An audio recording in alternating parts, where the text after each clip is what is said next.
Pemerintah Provinsi Sumatera Selatan kini tengah mengajukan penentuan nilai penggunaan Stadion Madya Bumi Sriwijaya Palembang kepada Direktorat Jenderal Kekayaan Negara agar bisa menjadi sumber PAD bagi pemerintah Provinsi Sumatera Selatan.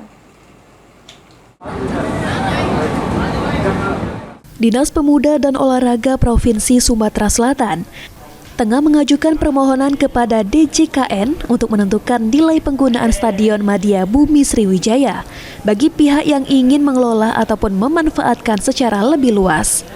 Meski pengelolaan jangka masih dalam proses perencanaan, namun saat ini Stadion Madya Bumi Sriwijaya Palembang tetap bisa dimanfaatkan masyarakat sesuai dengan aturan tarif yang tertuang dalam Peraturan Daerah Nomor 23 Tahun 2023 tentang retribusi daerah.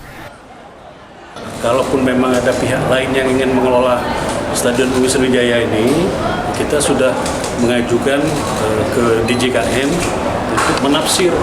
Kalau memang ada pihak lain yang ingin mengelola ini, kan ada nilai yang harus ditentukan sesuai dengan aturan.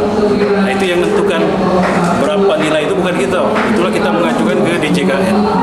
Sudah ada tafsirannya Pak, berapa nilainya Pak? Belum kami terima secara resmi. Dispora Sumatera Selatan menilai Stadion Madya Bumi Sriwijaya Palembang bisa menjadi sumber pendapatan asli daerah melalui penyewaan fasilitas yang dikelola oleh pihak lain secara profesional.